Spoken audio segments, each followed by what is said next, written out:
Good morning, and welcome to the Institute for the Fiduciary Standards second event of Fiduciary September, titled Investor Understanding of Fees. My name is Darren Fogarty, and I am the research analyst at the Institute. Today's event will focus on State Street's research, which underscores that retail investors themselves admit they do not know what they pay for the investment services they receive. We have three panelists this morning: Brie Williams, Aron Szapiro, and Knut Rostad. Brie Williams is the head of practice management at State Street Global Advisors for the global SPDR business. Williams manages the team dedicated to the evolving needs of wealth management firms and financial advisors. She brings over 20 years of experience with in-depth knowledge of the retail market and consumer behavior, and is a frequent speaker at industry events. Aron Szapiro is the head of retirement studies and public policy at Morningstar. Szapiro is responsible for developing research reports on policy matters, coordinating official responses to regulatory proposals, and providing investor-focused comments on policy issues to clients and the press. His research has been covered in high-profile publications like the New York Times and the Wall Street Journal. Knut Rostad is the president and founder of the Institute for the Fiduciary Standard. Rostad formerly served as a regulatory and compliance officer at Rembert Pendleton Jackson, an RIA in Northern Virginia. He has authored dozens of articles, papers, and regulatory comment letters, is regularly cited in media, national, and industry outlets, and speaks frequently at industry conferences on fiduciary and compliance issues. We will have time for each of the panelists to present, and we'll also have some time for Q&A. So please submit your questions through the chat. If possible, we would like to let audience members ask the panelists their questions directly, but still ask that you submit those questions first through the chat feature. And with all that out of the way, I'd like to pass it over to Brie Williams at State Street Global Advisors. Thanks, Darren. I appreciate the introduction, and it's a pleasure to be here. Darren, if you could just confirm the audio is working. Yep, it's working. And can you see my screen? I can. Okay. Thank you very much. All right, so it's really important conversation for us to be having today, and it's our pleasure to support your activity and the focus on upholding the fiduciary standard. As we all know well, advisors and financial services as an industry as a whole, we've been talking a lot about fee transparency and how far we've moved the needle in educating the end client or the individual investor about the price of advice. Yet the stark reality is that there's continued confusion. It's still prevalent today about how the individual investor is grasping or really not grasping what they're paying for, and that speaks to both the investment product fees and expenses, as well as the guidance, the fees or expenses associated with that when working with a financial advisor, or for the do-it-yourself investor specifically, fees and expenses associated with the investment products that they're purchasing. Now, that statement or that finding, and I'm going to walk you through in detail some of the evidence, may raise some eyebrows in financial circles, but it does not surprise my team.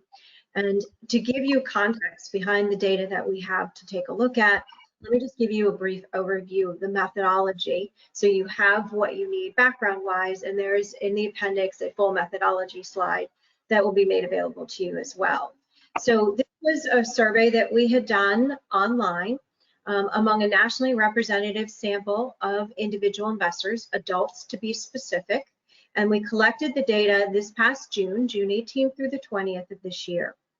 For the custom low-cost analysis that we performed, we had analyzed 224 adults. They had to have investable assets of $250,000 US or more, and nearly half of those respondents are currently working with a financial advisor. In addition to analyzing the investable assets of $250,000 plus or more in total, we had also took a look at any generational differences. So we conducted a generational analysis, and we looked at advised versus self-directed investors as well. Anything that had meaningful difference, I'll point out a few of those things here today. This research effort is not a first for us. This is part of a larger body of work that my team has done over the years on the topic of fee comprehension. In fact, you may remember us from a few years back as we were a guest on a panel with the Institute for the Fiduciary Standard on the topic. So thank you again for having us back, and we look forward to engaging with you today. The slide that Darren has placed on screen for you today, slide 2, shows us where the consumer comprehension levels are today. And disappointingly, these are low, despite the efforts that we've all undertaken to enhance disclosure by arming the individual investor with more information about expenses. Some data points to take note of: nearly half of investors believe that the management costs of investments like a mutual fund or an ETF, they're already included in the fee that they're paying their financial advisor or directly to the investment platform that they're engaging with. Now, that is definitely a misperception that should be corrected. Notably, among the survey respondents, we found that investors working with a financial advisor, 60% here, or are they more likely to agree with that false statement that they believe the management costs of investments like mutual funds and ETFs are already included in the fee they pay their advisor, versus, in contrast, only 37% of the self-directed investor was likely to believe that false statement. We had also seen some differences across the generations. The younger the investor, the more likely they were to agree with that false statement. Just to break that down in detail for you, 71% of millennials agreed with that false statement versus 51% of Gen X and 36% of boomers. Probably a little lower among the boomer segment because they've just simply had more experience with investments over their lifetime than the newer investors that are entering the space, for many potentially the first time, since we saw the rise of the retail investor over the last 12 months in particular.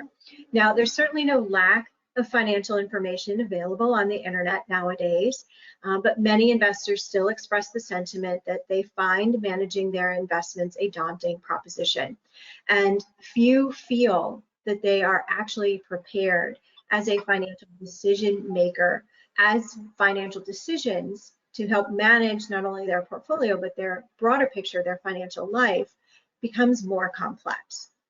That observation alone underscores how much more work our industry has to do when it comes to price transparency, as well as the need for investor education. It's critical, and I know we all agree with this, that investors understand what they own, why they own it, and its role in their overall plan.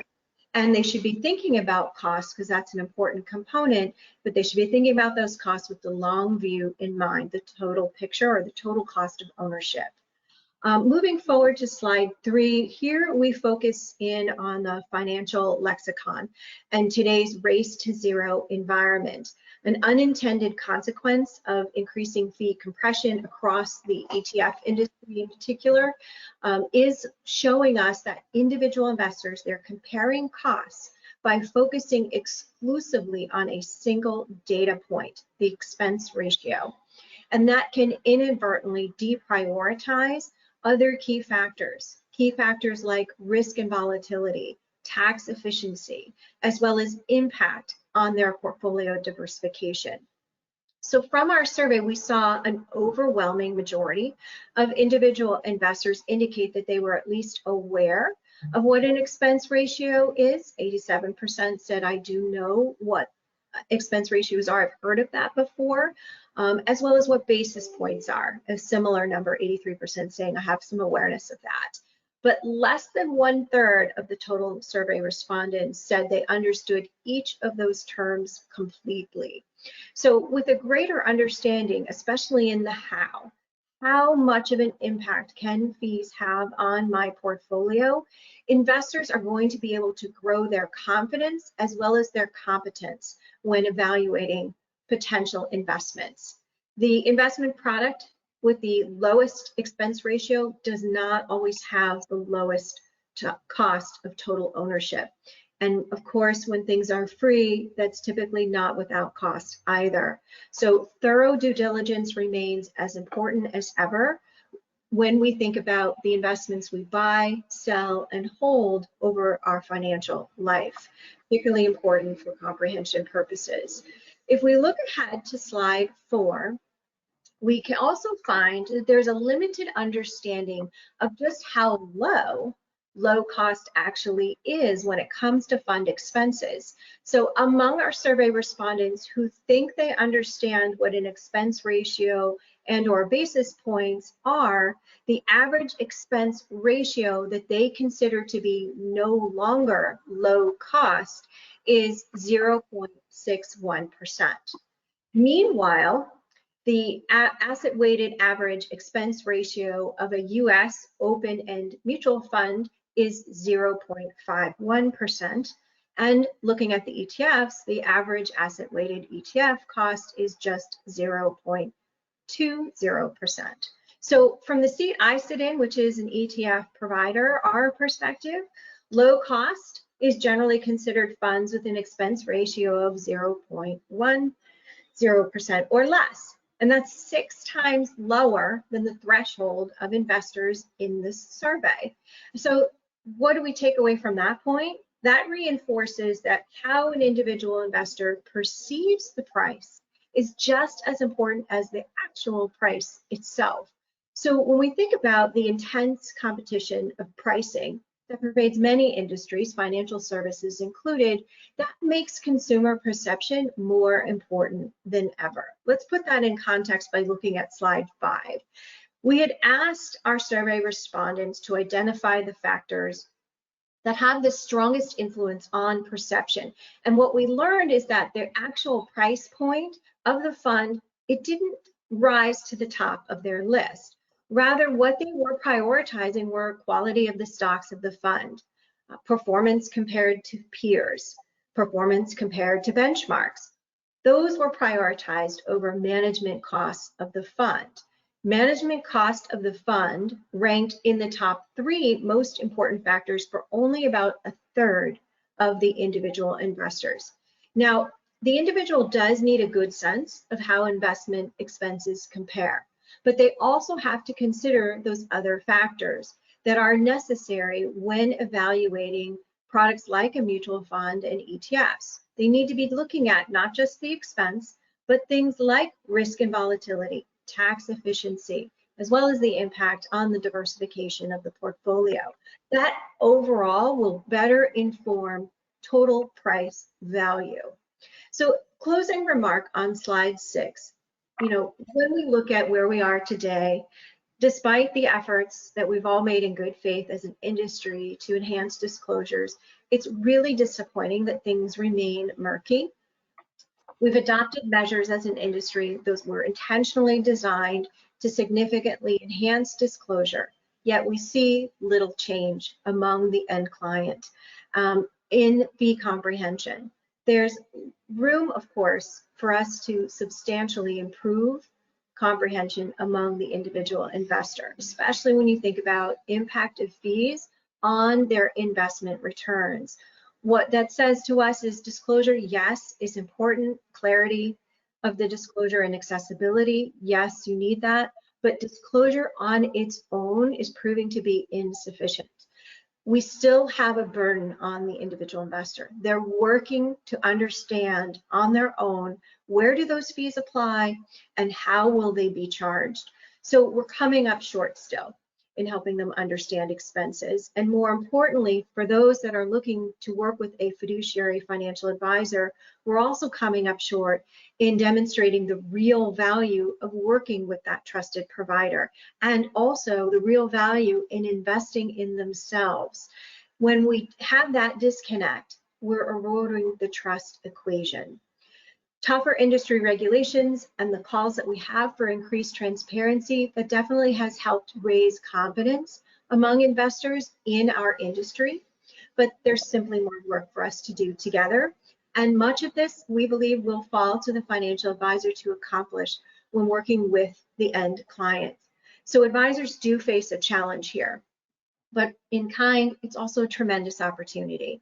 They are embracing that fiduciary relationship. They should be encouraged not to shy away from difficult conversations, including fee transparency, as well as comprehension of the investment costs. So the need for education is clear, not only on fees, but the role of low cost in general. And this is a natural, progressive engagement opportunity for financial advisors and for our industry as a whole. This management of price perception, not just pricing structure and price points, is a critical capability for providers and wealth managers in our landscape today. We want the consumer to have a solid understanding of how investment expenses compare when evaluating mutual funds and ETFs, just as much as they need an understanding of an investment's risk, volatility, and impact on their portfolio diversification.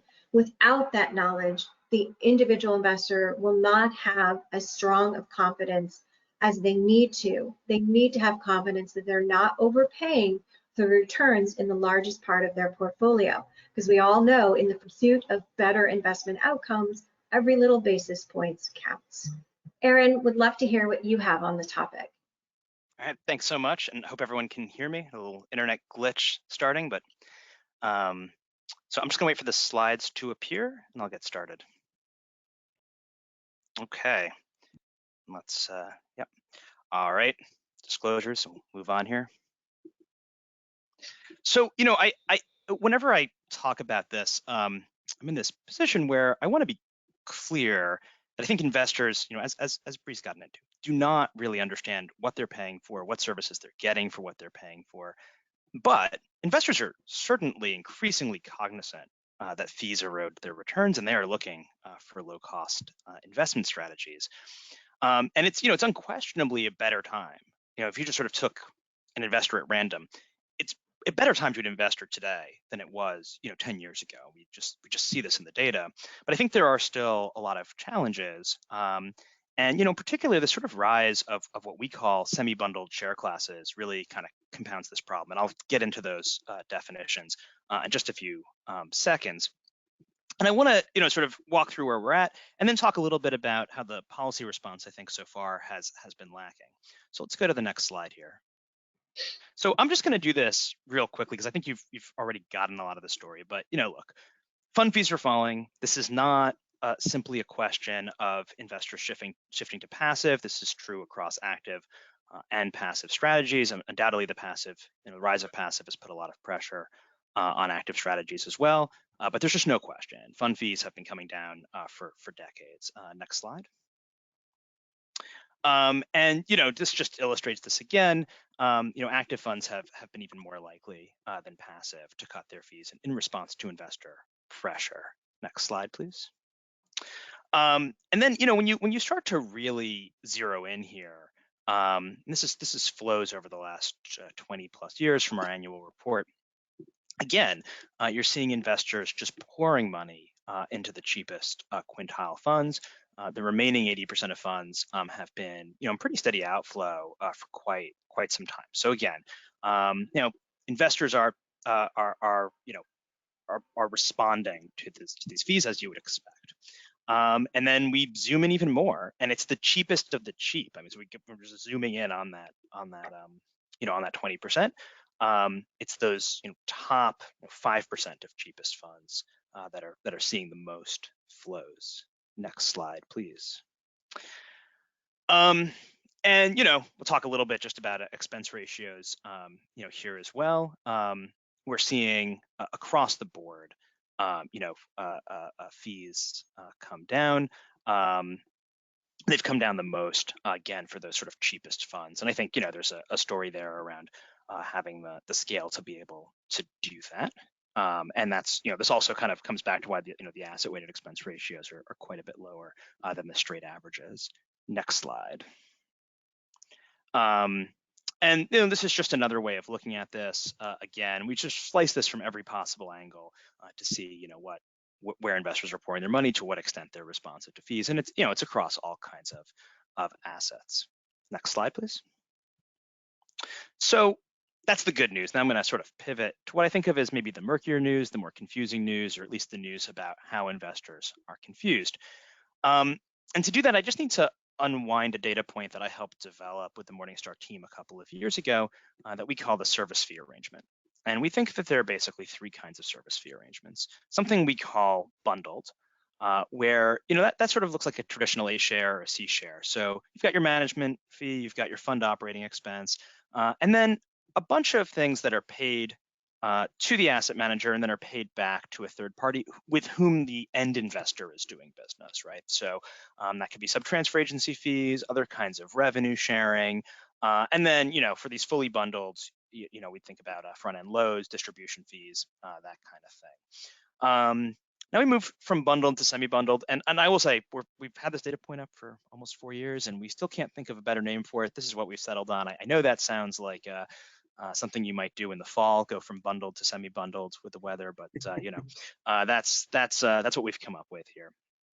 So this is the most common kind of share class at this point on an asset weighted basis. This is where most of the flows are going, and this is an asset a share class that where we've got the management fee, of course, we've got the fund operating expenses, and we may have some payments to third parties, either to pay for those sub-transfer agency services, which do have to be paid for by somebody, or other kinds of revenue sharing, platform access fees, things like that. But you don't have explicit front-end loads. You don't have explicit 12b1. So you actually have less insight as an investor to what you are paying your fund and then what they are paying back to other folks for different services, who again are people you are as an investor interacting with. And then finally, we've got the fully unbundled. A lot of people call this 000 or clean. We don't really like that.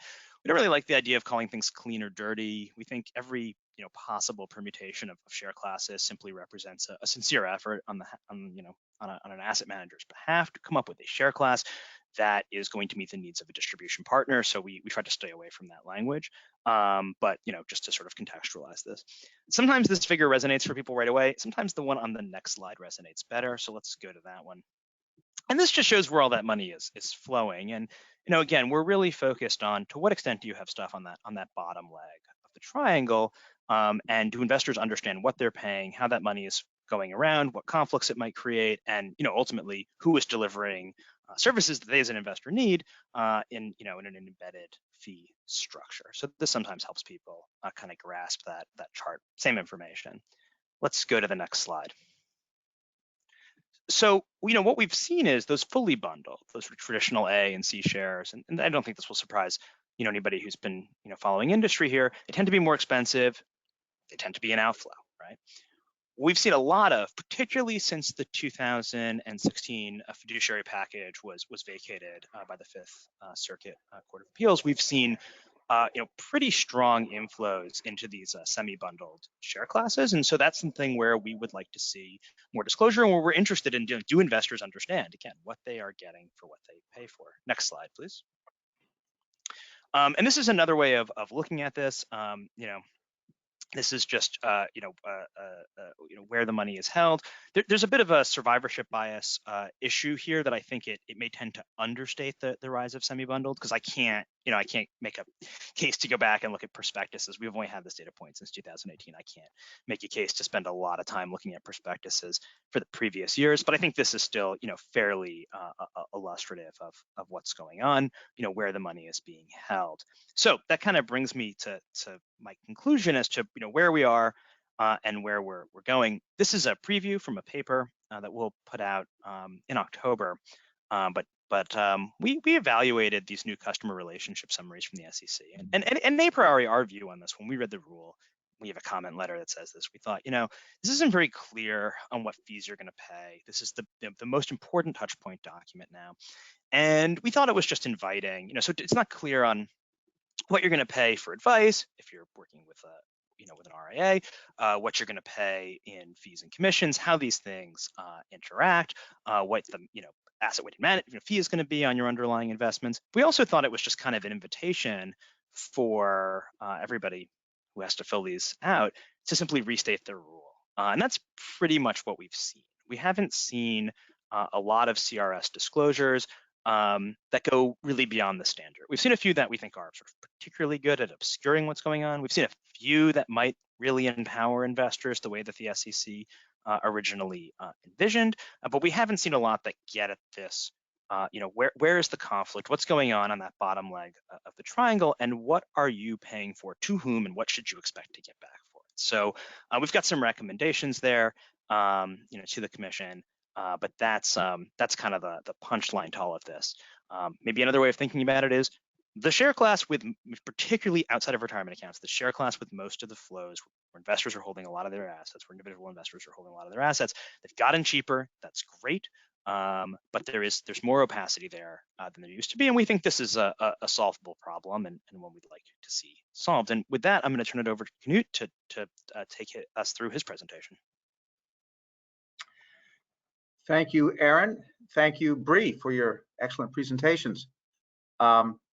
I'm going to switch course just a little bit and drill down on this notion of investor confusion, and for the purpose of pointing out of how it might stymie what we can do going forward from the regulatory point of view. So as we see on the next slide, as a starting point, we should recall that the SEC has been disclosing financial information to investors, Main Street investors, since 1934, it's always been an up and down ride, so to speak. But it's only in relatively recent years that this notion of investor confusion seems to have driven the discussions, and I think limited the regulatory options unnecessarily, because actually when you look at some of the research, such as the research that both Brie and Aaron identified, but even some of the SEC's own research, I think it suggests there's something different going on here, and the focus shouldn't be investor confusion as much as it should be information confusion or straight out omission. So starting with there, let's look at the next slide and just take a look at, for example, the RAND report of 2008. I put it at 2008 because there have been more than one RAND report, but it has since become, I think, in many circles, the Bible of retail investor perceptions regarding broker-dealers and investment advisors. And it sort of defines the current confusion paradigm. So, you know, just to draw a couple of things from this first report, which is permeated by the idea that investors are confused. It says they did not understand key distinctions. The roles are confusing, Rand suggests. And, as one piece of evidence, Rand takes an ad from an investment advisor and an ad from a broker dealer. They take their names off them and put the language in front of investors. And this highlights the language they use to put in front of investors. And, as one piece of evidence that investors can't understand the difference between brokers and advisors. And as I suggest throughout, I would suggest that it's not just investors that cannot understand this.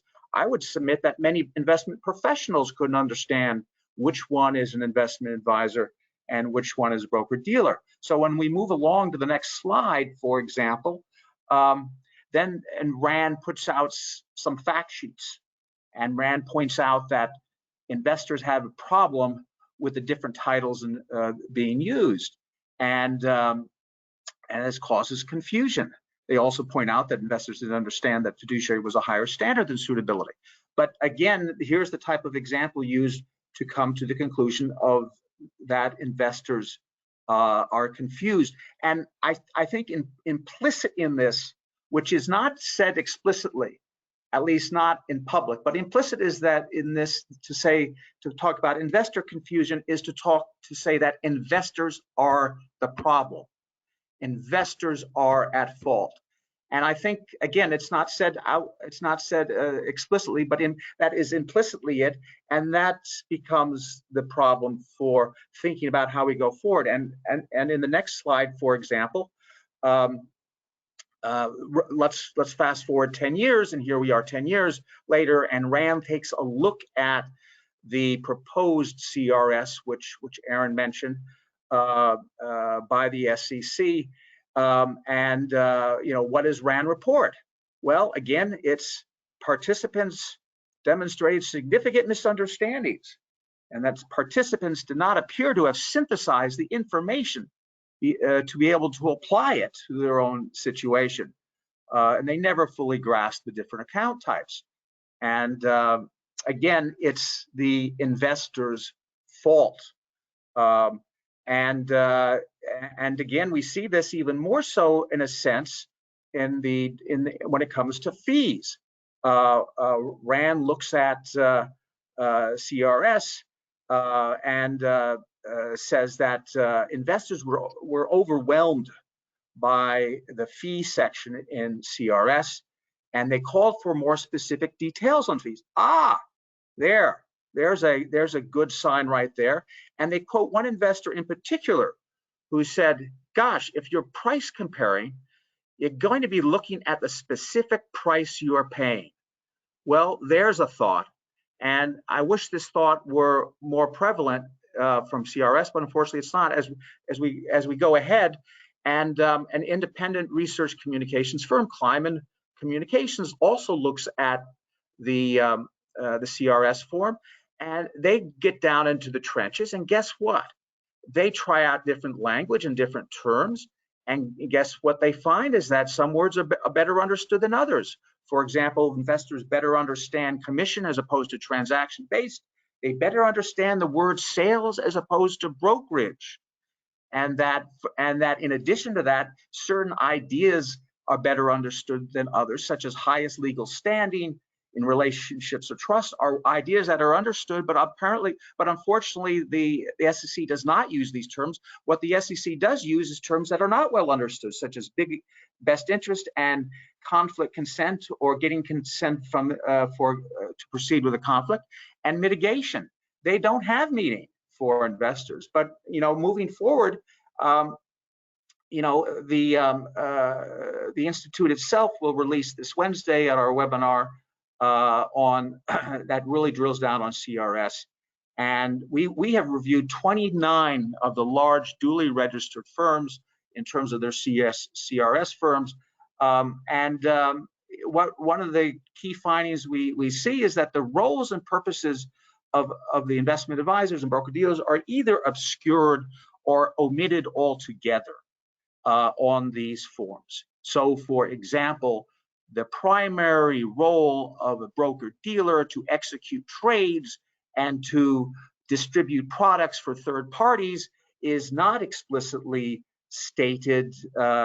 It is stated in other terms, and to go further on that, it's not explicitly pointed out to investors that when you look at this role of a broker dealer to distribute products for third parties, it is in direct conflict with an investment advisor's role to advise clients as fiduciaries. That's never stated. That's never stated anywhere. And then point two, and it's not stated that investors are not clearly and uniformly informed what they pay for advice, investments, and other services. Going back to points that both, of course, Brie and Aron made. Now, going on to the next slide, it's, I think, relevant to look at how the SEC explains this in their own release. And first, they cite a letter that focuses on significant operational burdens. The burden to do what? The burden to inform investors what they pay for their investments, their advice, and the other costs. And then to quote them directly, and these are 30 some odd words that should sort of be remembered in terms of understanding why we are where we are today, perhaps. Individualized fee disclosure, i.e. telling investors what they're paying, may be helpful to some retail customers, but can be costly, prone to errors, and cause delays in trade execution. ... What we believe that the standardized disclosure furthers our goal of informing investors. This point needs to be remembered when we talk about investors not understanding their fees. And remember that the SEC, and in terms of their disclosures, have said that it's not important that investors be told what they're actually paying. So in this respect, it should be no surprise whatsoever that investors don't understand their fees, because broker dealers and investment advisors are not required to do so. So on the next slide, when we sit back today in terms of looking how we can go forward, I think that we should all be cognizant of the fact that if you believe that the problem is investor confusion, you might as well be trying to solve global climate change or the balance of powers between the major powers in the world. Those are enormous problems that is hard to get your hands around, and we know that. But if you change your paradigm and acknowledge the fact that it's more about information confusion and omitting information, it's a totally different problem. And as I think both Brie and Aron suggested, it is a problem that we can deal with. In fact, quite, relatively speaking, quite effectively and quite simply. And that is to simply tell investors the truth. Tell them the truth about what they pay, and then also tell them the truth about how broker-dealers and investment advisors are different in terms of their roles and purposes in function and in law. So on that, I will stop my remarks and turn this over to Darren to see what questions we have from the audience. And Darren, do we have any questions coming in yet? We don't have, only where to find the slides, and I just responded to Tracy Longo, and I'll send those to you afterward, but also they'll be available on the Institute's website shortly following. Thank you. Along with the recording of this conversation, so don't worry about that. If any of you have any questions, please submit them through the chat, and I can actually send you an unmute request, and you can ask them questions directly to the panelists. So I'll wait for those to trickle in if anyone has any. And in the meantime, I don't know if you guys have anything to say to Knut's presentation. Would you like to comment on that? Or to each other's presentation. Right, exactly. Brie and Aron. So I'll add something to your remarks, because I do think a trustworthy financial advisor does want the consumer to understand not only how they're compensated, but how the investment process works, including any expenses associated with the products and services that are part of the relationship. I mean, that I think we need to have some faith in, and hold fast to that. From a consumer point of view, we want to continue to encourage them to think about asking questions. It's their money, it's their financial life. They should feel comfortable asking any question of any financial provider, because they have a right to be informed. So, if you are the individual investor in this case, and you're thinking about getting some financial guidance, your first question really is, what's the type of help that I'm looking for? Because there are different providers with different levels of services and fees and opportunities that can meet the needs of various investors. And there's a reason there's differences available, because not everyone wants full service. Some people want to be able to be more empowered to do more on their own. And then there's this situations of things in between. So we have different providers with different terminology, which only adds to the confusion as a result. So encouraging our end clients to ask questions. It's their financial life, it's their money, is a positive. We should continue to do that. We should also continue to support our fiduciary financial advisors that want to ensure that that trust and comprehension is continuing to go forward. And where can we help close some of those gaps for the rest of our investors and industry to improve trust, improve competence, and of course, confidence. I think that's absolutely right. And I would just point out, I mean, from having read a few hundred of these CRSs now, or my team has, that one thing that's really interesting is you do see sort of some firms saying this is actually a really good chance. Clearly, I mean, I can't say I know exactly what's going on in their head, but it's pretty clear that they're saying to themselves, hey, this is a good chance for us to sort of show what our value proposition is. We can have a competitive advantage here. We're going to take this really seriously. We're going to explain exactly what we do, why we do it, how we mitigate conflicts. But I think most at the moment, a lot of these disclosures are ensure that we're fully compliant, check the box, but not go that extra mile. And I think that kind of information that would empower investors to ask the right question and really help them understand right, if this meets their needs. But I'm very, we're very sympathetic to this idea. Like there's going to be a variety of different fee structures, distribution channels, ways of interacting with investors, because investors want different things from advisors at large, with an O, not with an AE, right? Just people giving them some level of guidance. So anyway, I fully agree with that, and I think but I think it's not surprising, but a little, it would have been nice to see more companies doing that with the first round of these disclosures. Maybe they'll improve in the future, but right now we're not seeing much of that. Aaron, I just would add one quick comment in terms of the, and I think Brie got into this, the desire for a variety of ways to interact and a variety of different services to get from a investment professional. I don't question that whatsoever at all. I think when it comes to fees, and the bottom line is that if you're an independent RIA, you are in a lot better position to inform your client at the outset of an engagement. If you're asked, say that based on what we know in terms of what we're going to do, your first year fees and expenses should come to X. And we know that many independent RIAs do this already in terms of the advice they give. Whereas the registered rep is in a lot more difficult position to do that because of the world that individual works in.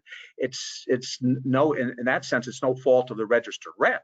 It's the conditions over which they're working in terms of being able to provide the same type of information, I think, starting up. But that being said, we have suggested to the SEC that they consider a point of sale product and service fee estimate that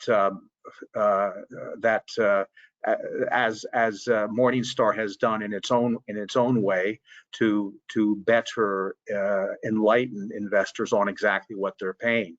And I guess the only thing else I would add is that the difference between what is considered okay in the world that we're working regarding fees and expenses, I wish once in a while more of us would consider how that is so abruptly different from most other consumer choices and decisions, situations that we face, whether it is dealing with the local contractor to redo the bathroom, or dealing with the local attorney to draw up a will. I don't know any place else where we would tolerate such ambiguity around what are we going to pay for the services that you're going to provide. So anyway, I think that's a point to remember. Anyway, Darren, any questions coming through? No, actually. Last time we had so many we couldn't get to all of them, and this time I guess we've answered all the questions there are out there.